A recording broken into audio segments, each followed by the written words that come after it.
Plato once said, "He who controls the narrative controls society." I'm learned. I love my Greeks. So NGO Me Too is all about that mission. And that's why I've been so proud to be a part of this team since day one. Latin people and Latin talent is killing it. It's important for Latinx people to tell their own stories because it's going to have an authenticity and it's going to have a specificity that makes it real, and everybody sees that. We're talking about taking charge of our storytelling, which is lacking thereof everywhere, where 20% of the US population, less than 1% of the stories being told in streaming networks and movies. So we got a studio, we got staff, we got talent, and we're creating content. It's a dual thing that we Latinx who are in America are doing, because we're loyal to our old culture, but we love our new culture, and we love American culture. It's like a trifecta. It merges all inside of us. Anice, ¿qué te pasa, mamita? Ay, Anice said she's having a bad dream. Pobrecita, sana que sana, culito de rana. Si no sana hoy, sanará mañana. Well, don't worry, it's diet. You know, white people don't really code switch, but we code switch because, you know, we have to have different languages for different folk. Go heat up your abuela's cooking, because we about to chop it up. Relax! Our two companies, you know, coming together is very exciting. NGL has always serviced largely the advertiser community, had an incredibly powerful media network for, you know, disseminating different advertising messages in media. Mitu has built its brand in a more consumer-facing way on social media and digital platforms through different lifestyle brands. Your stories matter and your talent matters, and there is a place for it, and there is increasingly communities to support that, and we hope that Mitu is going to be just one of those, and we welcome there being others. We want to collaborate and, you know, expand this mission beyond just us. Having our amazing 14,000 square foot studio space in LA, you know, we really want that to be a beacon for the community. We have opened that up. We've had mentorship programs run through there, and we want to continue to do more of that. We want to open up to local, you know, students to come by. We've talked about doing workshops.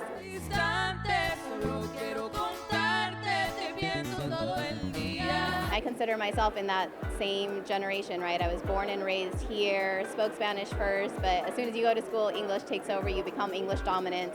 And, you know, the majority of our audience is fully bilingual. Que lo que? Which pretty much means, what's up? Hey, Ruben, que lo que? Yeah, I mean, he gets it, you know.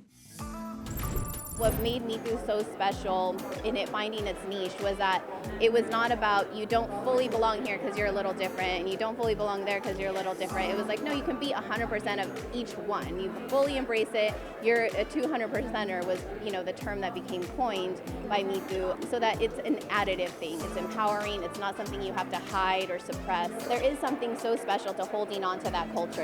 It really gives people that permission and that ease to like fully bask in it, and that's what we want to see more of, you know? Remove some of those barriers, remove some of that mystery, and, you know, be our own green light. And then we have the platform in which to disseminate it. We're more and more in control of that destination. We need to open doors, and we need to be a company that really helps the next generation. We can't just be about what we're doing now, we need to be looking forward.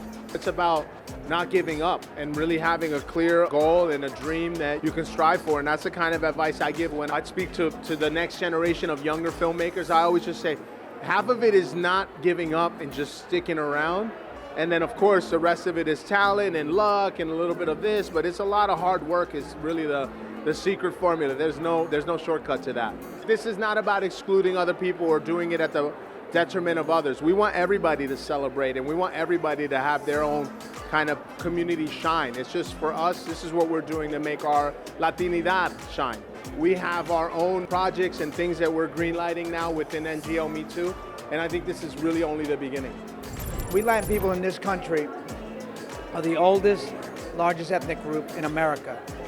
And we contribute $2.7 trillion to the U.S. economy every year.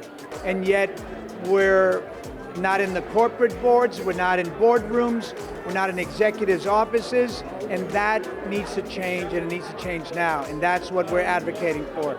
Change all across America. Francisco Miranda, who fought for American independence, should have a big statue next to Washington, I guess. That's right. Where is that damn statue? John is just a legend in the industry. I mean, we're so fortunate to have him as part of the company. He is absolutely a powerhouse in being able to advocate for the community and hold people accountable. We are starting to see some of that change, you know, not as fast as we want. When we did Encanto, we had a Latin director, Latin writer, Latin supervisor, we had Latin talent, Lin-Manuel Miranda, and it became one of the biggest hits Disney has ever had. So I love what this is doing because, you know, the digital revolution democratized sort of viewing. So now you can find a lot of Latin content who are getting millions of hits, but the studios aren't bringing their stories up, aren't putting them in movies. They're doing it with white counterparts, but not with Latinx counterparts who are getting the same millions of hits. So we're doing that. Don't accept rejection. Don't accept no for an answer. Take matters into your own hands.